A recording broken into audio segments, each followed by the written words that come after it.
सबको जय मसीह। छोटा मुंह और बड़ी बात। परमेश्वर की यह आज्ञा है, तू अपने परमेश्वर का नाम व्यर्थ ना लेना, क्योंकि जो यहोवा का नाम व्यर्थ लेगा वह उसको निर्दोष न ठहराएगा। हमारी भाषा बिगड़ गई है।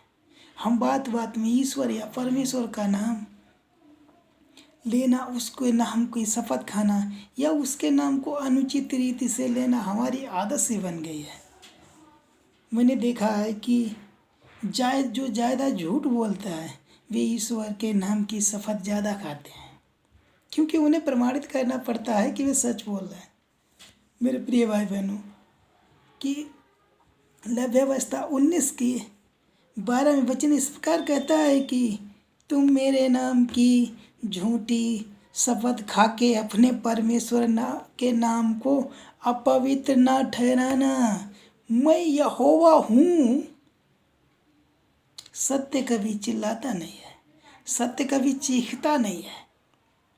और नहीं, मैंने एक कहावत सुनी है, साँच को कभी आँच नहीं।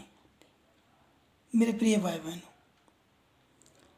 सच को किसी व्यर्थ शपथ की जरूरत नहीं होती है।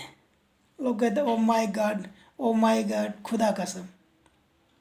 मेरे प्रिय भाई ने ईश्वर जैसे हमारी बोलचाल में इतने शब्द समा गए हैं कि हमें पता ही नहीं चलता कि हम अनजाने में एक अति पवित्र, विराट, महिमामय, सर्वज्ञानी, सर्व सामर्थी परमेश्वर का नाम बिना जाने अपमान कर रहे हैं। ये कितनी गंभीर बात है। लोग जानबूझ के गलतियां करते हैं। कुछ लोग ऐसे जो अनजाने में परमेश्वर का व्यर्थ में ना। परमेश्वर ने यह आज्ञा दी थी मूसा को कि तू अपने परमेश्वर का नाम व्यर्थ ना लेना।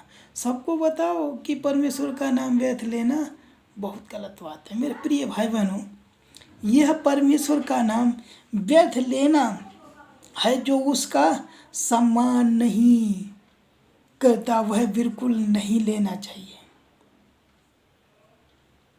लेकिन यह उचित है कि उसका नाम हम सोच समझ कर ध्यान से पूरी पवित्रता से लें, क्योंकि कुछ लोग बहुत ज़्यादा बोलते हैं जिसकी कोई आवश्यकता नहीं। जितना अधिक बोलेंगे उतना ही अनावश्यक शब्दों का उच्चारण की संभावना बनी रहेगी। सपोदेशक 5 के 2 से 3 में वचन इस प्रकार कहता है कि बातें कहने में तू उतावली ना करना और ना अपने मन में कोई बात उतावली से परमेश्वर के सामने निकालना, क्योंकि परमेश्वर स्वर्ग में है और तू पृथ्वी पर। इसलिए तेरे वचन थोड़े ही हों, क्योंकि जैसे कार्य की अधिकता के कारण सपन देखा जाता है, वैसे ही बहुत सी बातें बोलने वाला मूर्ख ठहरता है।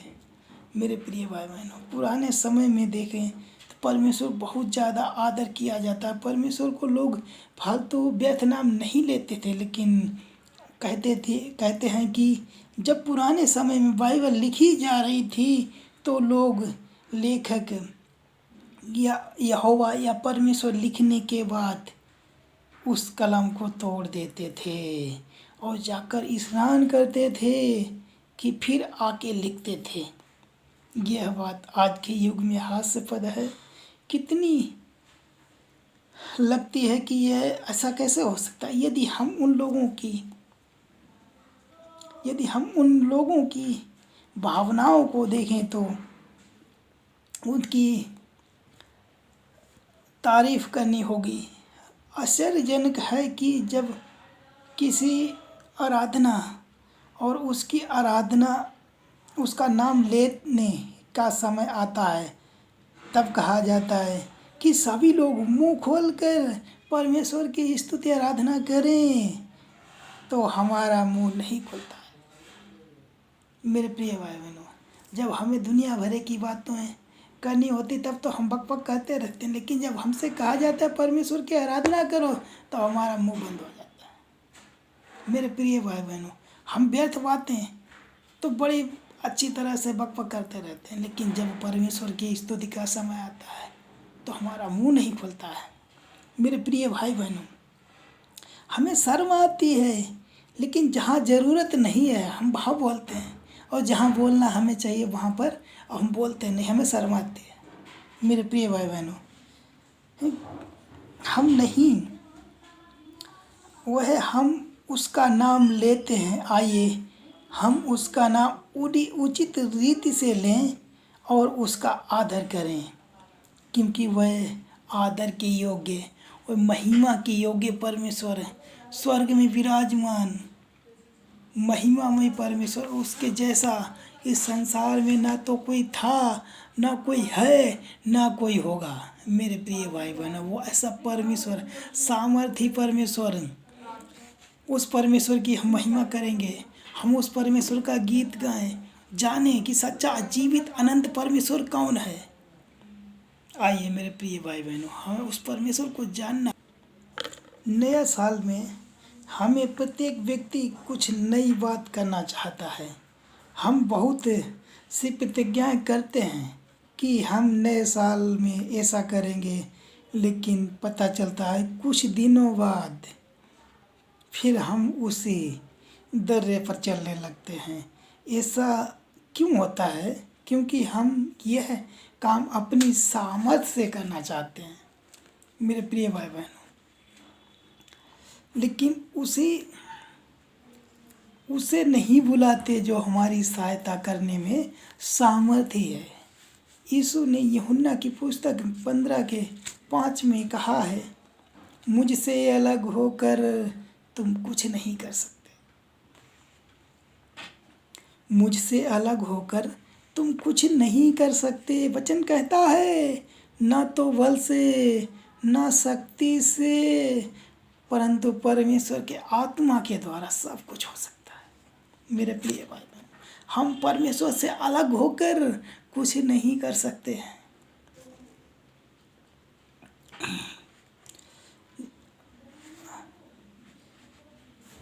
परमेश्वर का धन्यवाद हो कि उसने हमें एक नया साल दिया है। इसका अर्थ है कि हम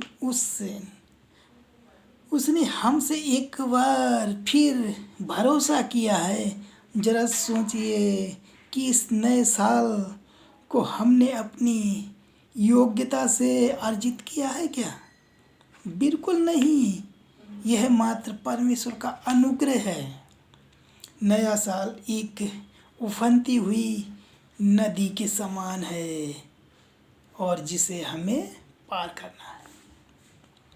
यहोशू के सामने भी एक समस्या भी आ खड़ी हुई। जब इस्राएलियों को यरदन के पार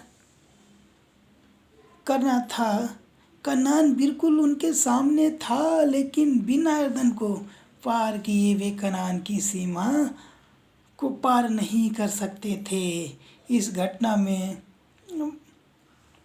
का वर्णन हमें यहोशू 3 अध्याय में मिलता है। यहोशू ने कहा,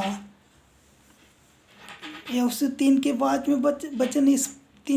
वचन इस प्रकार कहता है, फिर यहोशू ने प्रजा के लोगों से कहा, अपने आप को पवित्र करो, क्योंकि कल यहोवा तुम्हारे मध्य में आश्चर्य कर्म करेगा। मेरे प्रिय भाई बहनों, हम परमेश्वर का चमत्कार तो चाहते हैं, यह भी चाहते हैं कि परमेश्वर हमारे जीवन में आश्चर्य कर्म करे, परंतु अपने आप को पवित्र करना नहीं चाहते हैं। मेरे प्रिय भाई बहनों, वचन क्या कहता है? क्योंकि अपने आप को पवित्र, कल तुम्हारे मध्य में यहोवा आश्चर्य कर्म करेगा। सामने यरदन नदी उफान रही थी, वे चाहकर भी कुछ नहीं कर सकते थे। उन्हें नदी को पार करने के लिए यहोवा के आश्चर्य कर्म की जरूरत थी। आपके सामने भी नया साल एक उफनती हुई नदी के समान है। मेरे प्रिय भाई बहनों, इस नए साल को नदी के समान हमें पार करना है। यहोवा के आश्चर्य कर्म को हमें जानना है। मेरे प्रिय भाई बहनों, आप चाहकर भी कुछ नहीं कर सकते। आपकी अपनी समस्या को सुलझा नहीं सकते।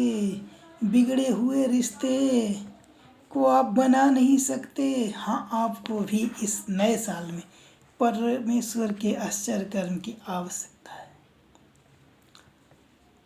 विवाह रिश्ते में, बच्चों की नौकरियों में और बीमारी में जो पिछले साल आपके पीछे लगी रही, आपको आश्चर्य कर्म की आवश्यकता है। परमेश्वर के आश्चर्य कर्म के लिए यहोशू ने पहली शर्त क्या रखी कि स्वयं को पवित्र करो। मेरे प्रिय भाई बहनों, वचन इब्रानियों के 12:14 में कहता है, बिना पवित्रता और मेल मिलाप के परमेश्वर को कोई नहीं देखेगा। समस्या यह है कि चमत्कार हम चाहते हैं लेकिन पवित्र बनना नहीं चाहते हैं। हमें तो चाहते कि परमेश्वर हमारे जीवन में चमत्कार करे, हमें बदल दे, हमें इतना सामर्थ्य बना दे कि हम जो बोलें वो हो। लेकिन कब? जब हम पवित्र बनेंगे। यहोशू ने उनसे क्या कहा, इस्राएलियों से, कि जब हम यरदन पार कब हो सकते हैं? जब हमें पवित्र बनना है। तो मेरे प्रिय भाई बहनों, हमें पवित्र बनना है। पुराने मनुष्य तत्व को, पुराने चाल चलन को, पिछले वर्ष की बुराइयों को हमें छोड़कर नए साल में प्रवेश करना है। नए साल का मतलब यही है कि हमें पवित्र बन के नया जैसा बनना है। यीशु कहता है कि जो मेरे स्वर्ग के राज्य में प्रवेश करना चाहे वो अपने मुंह को छल की बातों से रोक सके। मेरे प्रिय भाई बहनों, किसी परमेश्वर पवित्र है और वह किसी अपवित्र वस्तु को सहन नहीं कर सकता। हमारे सारे जीवनों में वह आश्चर्य कर्म इसलिए नहीं करता कि उनमें पवित्रता का अभाव नहीं है। परमेश्वर ने आदेश दिया कि पवित्र बनो क्योंकि मैं पवित्र हूँ। परमेश्वर कहता है जैसा मैं पवित्र हूँ तुम वैसे बनो, मेरे जैसे। तुम्हें परमेश्वर के समान बनना है, पवित्र। मेरे प्रिय भाई बहनों, सारे जीवन में आश्चर्य कर्म इसलिए नहीं होता कि पवित्र नहीं है। परमेश्वर ने आदेश दिया कि पवित्र बनो क्योंकि मैं पवित्र हूँ। आइए पुराने वर्ष की सारी मलिनता को दूर करके हम परमेश्वर के पास आए। परमेश्वर हमारे जीवन में निश्चय आश्चर्य कर्म करेगा। मेरे प्रिय भाई बहनों, सबको जय मसीह की। हम आज के दिन के लिए, आज के सुंदर समय के लिए प्रार्थना करते हैं। परमेश्वर ने जो दिया है उसके लिए हम धन्यवाद कहते हैं। मेरे प्रभु परमेश्वर, आज का दिन, आज का सुंदर समय आपने हमें अब तक संभाल के रखा और अपनी महिमा के लिए तैयार किया है। हम प्रार्थना करते पूरे जयपुर शहर के लिए, क्योंकि जयपुर शहर के लोग बचाए जाएं। मेरे प्रिय पिता, आप महान हो, सर्वशक्तिमान हो, आपके सिवाय संसार में कोई दूसरा नहीं है। हम इस जयपुर शहर को, पूरे राजस्थान को, पूरे राजस्थान के पूरे स्टेट को पिता हम आपके हाथों में सौंप देते पिता। मेरे राजा, आपके अनुग्रह की दया दृष्टि होने के लिए हम प्रार्थना करते पिता परमेश्वर। जयपुर के मेरे भाई बचाए जाएं और सच्चाई को जान सकें और स्वर्गीय पिता आपके नाम की महिमा स्तुति करने पाए। आप आदर के योग्य परमेश्वर पिता, आप महिमा के योग्य परमेश्वर।